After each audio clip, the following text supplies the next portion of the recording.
Mereka suka menginjil di Manado dan mereka injili, dan mereka akhirnya bertemu dengan saya dan mereka injili saya dan saya menjadi anak Tuhan. Saya menjadi percaya bahwa Yesus mengampuni segala dosa saya. Saya percaya Tuhan mengampuni segala dosa saya dan tidak ada bagian kecil dari hidup saya yang tidak diampuni oleh Tuhan Yesus. Karena Dia sempurna dan Dia mengampuni sempurna saya. Mulai saat itu saya percaya seperti itu. Mama saya bilang, kebetulan ada Yusuf Roni pada datang di Manado tahun 82. Dia bilang Yusuf Roni itu di penjara karena Tuhan. Kamu, apa yang kamu mau buat bagi Tuhan? Saya bilang ke mama saya akan tinggalkan daerah saya dan saya akan pergi ke daerah manapun untuk memberitakan Yesus adalah Tuhan. Jadi hari ini kalau ada di sini bersama-sama dengan Pak Rambert, saya percaya itulah kehendak Tuhan agar saya bertemu dengan saudara-saudara saya. Untuk mau bilang pada saudara bahwa sebesar apapun dosamu seperti yang saya alami, Tuhan juga mengampuni dengan sempurna. Dan tidak ada satu bagian dalam hidup kita yang tidak diampuni oleh Tuhan Yesus. Saya kira kita percaya itu ya. Ya. Kalau jadi kejadian seperti ini, ada banyak kali saudara-saudara yang jauh bisa bertemu lagi. Sebenarnya itulah kehendak Tuhan. Tidak pernah Tuhan melakukan sesuatu dan tidak punya maksud yang berhubungan dengan kekekalan.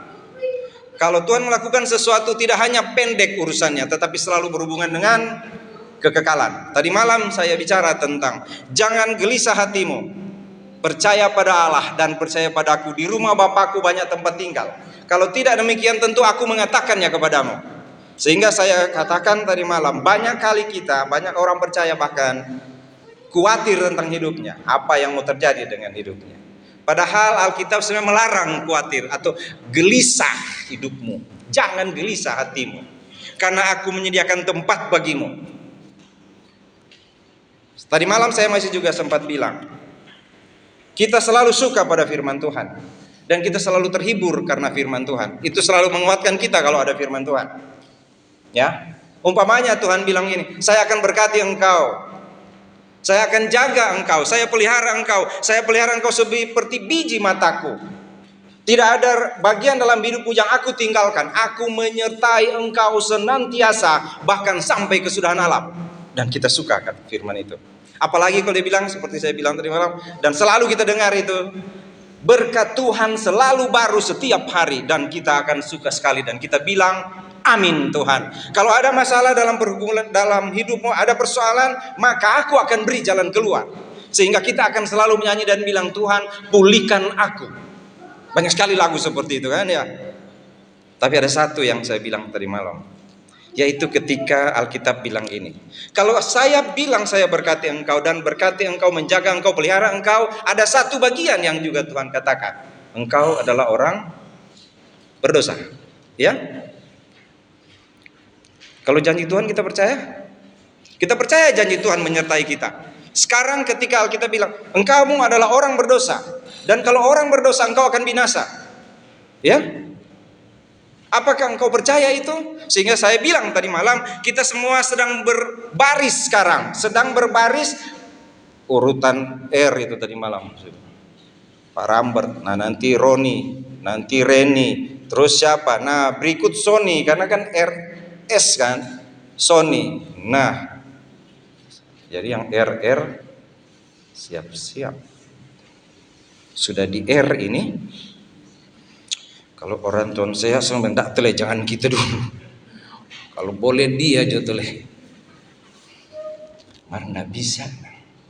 Semua sedang berbaris. Dan akan ke neraka loh orang berdosa. Tapi saya bilang tadi tahun 83, saya sangat percaya Tuhan ampuni dosa saya. Sampai hari ini keyakinan saya masih seperti itu. Saya percaya cuma satu yang bisa membawa saya ke surga, Yesus Kristus. Amin. Saya percaya cuma satu yang bisa mengampuni segala dosa saya, Tuhan saya. Satu-satunya jalan kebenaran dan hidup, hanya Dia, dan itu sampai sekarang saya percaya. Pak Rambert bilang pada saya ketika kami ngobrol, dia bilang, Pak Sony, satu kali dengan Yesus, selama-lamanya dengan Yesus. Biar sudah di balik papan, tetap orang Sawangan, Pak Sony. Saya mau ada dimanapun, saya tetap dengan Yesus, katanya. Jadi saya percaya dia ada di sini, cuman tubuhnya. Satu kali kita akan bawa dia ke kuburan dan hancur tubuhnya, tapi jiwanya ada dengan Tuhan di surga. Ya, siapa yang mau hibur keluarga? Ibu Wiyati, Pak, kita tidak bisa hibur, Ibu. Begitu juga Pak Stefan dan anak-anak menantu, kami tidak bisa hibur. Tapi ada kepastian kan? Itu ada dengan Tuhan. Mari kita lihat sekarang. Mari kita lihat, kalau saudara pun bisa membaca, atau saya pikir saudara nggak usah baca, saudara hafal aja ayat ini kok. Roma pasal 3 ayat 23. Ya, ayat 23 dan 24 ya. Roma pasal 3 ayat 23 24. Ini pasti orang Sawangan tahu sekali ini. Orang Kairagi aja tahu. Apalagi orang Sawangan. Orang Sawangan kan, orang Kairagi itu mandi air sisa dari Sawangan. Karena semua orang telah berbuat dosa dan telah kehilangan kemuliaan Allah. Benar? Semua orang sudah berdosa dan sudah kehilangan kemuliaan Allah. Kalau cuma berdosa masih aman. Tapi kalau hilang kemuliaan Allah, selesai hidup lo, gitu katanya. Kalau berdosa, ada orang yang merasa dosanya lebih dikit dari orang lain. Dosanya sedikit modern daripada orang lain. Tapi kalau bilang kehilangan kemuliaan Allah, tidak ada Allah sama sekali di hadapan dia. Saudara ngerti kan kalau bilang kehilangan kemuliaan Allah? Artinya dia lagi jalan ke sana, Allah ada di sebelah sana. Ya? Itu arti dosa kan, terpisah dari Tuhan kan? Jadi dia menghadap sana, menghadap ke kanan, Allah sedang ke kiri sana. Atau Allah dia ke kiri, Allah ke kanan sana. Itu yang dimaksud dengan kehilangan kemuliaan Allah. Tidak ada hubungan dengan Allah sama sekali. Dia mau bergaya kayak apa, Allah tidak pernah lihat dia. Allah tidak pernah perhatikan dia, tidak peduli. Sehingga kalau ada orang bilang gini, Tuhan, Pak Sony, kenapa kok Tuhan kok jahat sama saya? Saya bilang, memang kenapa kalau dia jahat? Apa urusan dengan Anda? Kenapa Pak Sony kok banyak sekali pergumulan dalam hidup saya? Saya tanya, emang kenapa kalau banyak pergumulan? Tapi kok kenapa Tuhan jahat? Emang kalau Tuhan jahat, kenapa? Kenapa?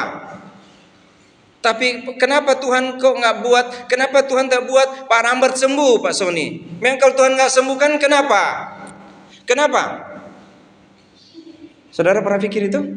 Memang kenapa? Apa urusan Tuhan dengan saya? Apa urusan Tuhan dengan kita? Apa urusan? Nggak terlalu enak ini ya ngomongnya. Tapi itu yang namanya terpisah dari Tuhan. Itu yang namanya kehilangan kemuliaan Allah. Apa urusan Tuhan dengan kita? Ketika ada seorang yang bilang pada saya, tapi Pak Sony, kenapa kok hidup ini kok susah sekali sekarang? Kenapa menderita seperti ini? Kenapa? Tuhan di mana? Saya tanya, memang kenapa Tuhan? Memang kenapa? Gak enak ya kata-kata ini ya. Bagusnya kan begini, kalau ada orang datang kepada pendeta, datang pada saya lalu bilang, datang kepada pendeta siapapun dan bilang, kenapa saya seperti ini Pak Sony, Pak Pendeta? Lalu pendeta itu akan dengan murah hati dan bilang, tenang, akan indah pada waktunya, Tuhan akan pulihkan. Kan enak ya kata-kata itu. Tapi pulihkannya dari mana ya? Pulihkan dari mana? Kalau orang dari Sawangan datang di Balikpapan, Tuhan pulihkan apa artinya? Dia balikin ke Sawangan kan? Iya kan? Itu pulihkan kan? Nggak mungkin dia pindah ke Jakarta. Itu bukan pulihkan, pindah. Sekarang Tuhan akan pulihkan. Anda berasal dari mana? Bapak dari mana asalnya? Saya orang berdosa. Kalau dia pulihkan, dia balikan kemana? Ke dosa? Kita bilang, oh enggak, saya dulu berasal dari surga. Siapa yang bilang? Sehingga kan kita suka bilang, dia sudah pulang ke surga. Memang dulunya dari surga ya, datangnya ya. Memang datang dari surga. Atau ini yang Alkitab bilang, semua sudah berdosa. Mazmur bahkan bilang, Daud bilang, dari kandungan aku sudah berdosa. Iya, sudah berdosa. Sebenarnya yang Tuhan mau pulihkan apa? Hubungan dengan Tuhan kan? Apa yang dimaksud dengan Tuhan pulihkan? Saudara lihat ini ayat 23 ini. Karena semua orang telah berbuat dosa dan telah kehilangan kemuliaan Allah. Telah berbuat dosa. Semua orang telah berbuat dosa.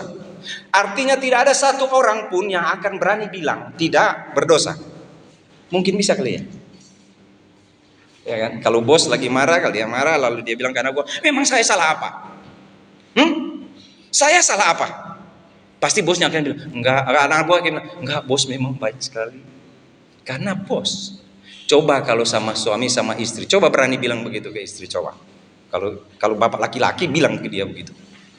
Emang kita salah apa? Nah, itu orang dari sana itu, dari Sawangan. Memang saya salah apa? Memang kita salah apa? Coba mana? Aduh, ibu jangan coba-coba sama istri. Itu ahli sejarah itu. Dia mulai bilang, kamu tahu ya, waktu tanggal 1 Januari ada 3 yang pesal. 1, 2, 3. 2 Januari 5. Nah sekarang sudah 23 Agustus. 27 kali 5.000 kali 10.000 kali ngana kali juga sendiri. Kalau ngana mampu, kalau kamu mampu kali sendiri. Emang tuh suami ibu nggak bisa juga hitung dosa? Jangan coba-coba sama saya. Mungkin suami lain kali nggak hitung. Kalau saya mau hitung, kemarin aduh asin sekali tuh dabu-dabu. Itu cookies biji-biji itu angus itu. Mana baking tadi itu apang itu. Tuh. Kita hitung Pak. Kenapa? Karena telah berbuat dosa. Yang bisa dia hitung cuman dosa. Benar ya? Yang selalu dihitung itu cuman dosa ya. Karena telah berbuat dosa. Dan semua akan begitu. Saya berdosa. Sehingga kita pasti akan bilang ke orang yang kita sayang, minta maaf sayang. Ada oma itu kan suka gitu ya, kalau oma sama opa kan masih bilang yang ya. Saya nggak tahu ya kalau Ibu Wiyati dengan Pak Ramber. Tapi kalau saya sama istri saya juga saya bilang begitu. Kalau dia marah-marah saya bilang sayang. Nah, dia bilang anak dia sayang. Belum dapat maafafah. Bapak tahu maafafah? Sayang apa? Iya kan gitu ya. Aduh, ampuni saya kalau salah ya. Enak langsung damai ya kalau ada orang lagi ada masalah lalu dia datang dan saya minta maaf kalau salah. Itu yang saya belum sempat bilang kepada saudara-saudara. Kalau Pak Rambert ada salah pada saudara-saudara maafkanlah. Karena sudah lewat ya. Ya, minta maaf ya. Mungkin dia nggak sempat bilang, tapi dari hatinya pastikan begitu ya. Kalau selalu aduh Tuhan, kenapa seperti ini? Tolong saya, Tuhan, maafkan saya Tuhan. Ada orang yang salah, saya berbuat salah, maafkan saya. Ada begitu? Enak sekali kalau begitu. Jadi setiap orang tahu telah berdosa. Tidak ada orang yang di sini yang tidak tahu telah berdosa. Mulai kapan berdosa? Alkitab bilang telah berdosa.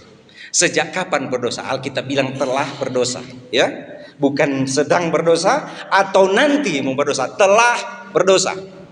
Tapi bisa lihat nggak ayat 24? Ayat 24 bilang gini. Ini juga telah ini. Dan oleh kasih karunia atau di terjemahan perjanjian baru itu, dan oleh anugerah Allah telah ya ada?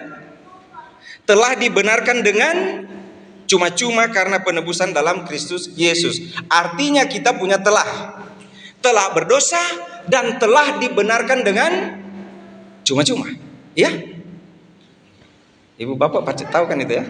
Saya orang berdosa, tapi dia telah benarkan saya dengan cuma-cuma. Saya melakukan dosa, tapi dia benarkan saya dengan cuma-cuma. Kenapa? Oleh apa? Oleh anugerah Allah. Sebenarnya nggak pantas itu kata anugerah itu sebenarnya kita tidak pantas minta pada Tuhan atau menerima sesuatu dari Tuhan.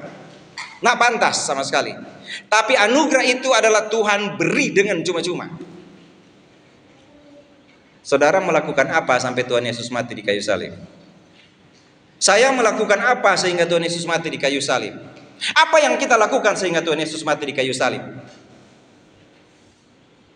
Nggak ada. Ya? Tapi dia mati karena dosa manusia kan? Dia mati karena dosa manusia. Karena gini Pak Ibu, nggak bisa pindahin orang dari neraka itu kalau tidak ada yang lebih berkuasa dari neraka itu. Tidak ada yang dapat membuat maut itu tidak bisa menang kalau tidak ada yang bisa mengalahkan maut itu. Dan cuma ada satu yang bisa mengalahkan maut, yaitu Allah.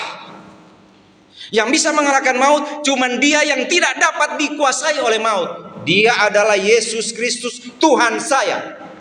Dia adalah Yesus Kristus Tuhan saudara. Kalau Tuhan percaya, kalau saudara percaya itu, ya, cuma Dia yang bisa mengampuni segala dosa karena kepada Dia kita berdosa, dan cuma Dia yang bisa membuat maut tidak berkuasa atas hidup manusia. Kalaupun maut membawa kita mati, maut tidak dapat menahan orang percaya. Karena ketika mati, Alkitab bilang, aku beralih dari tubuh ini di kemah baru yang Tuhan sediakan. Aku lebih rindu pergi kepada Tuhan dan tinggal bersama-sama dengan Dia. Karena kewargaan kita ada di dalam sorga. Ya, itu sebenarnya penghiburan. Ya, yaitu kita tidak bisa melakukan sesuatu karena telah berdosa, dan kita juga tidak bisa melakukan sesuatu karena Dia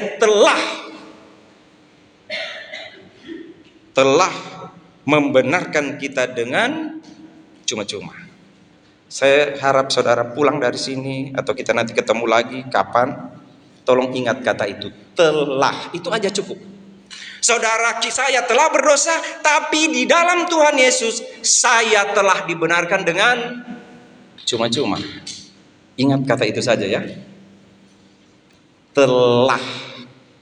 Telah berdosa, ya Tuhan, tapi kamu telah dibenarkan dengan cuma-cuma. Itu namanya anugerah Allah. Ya.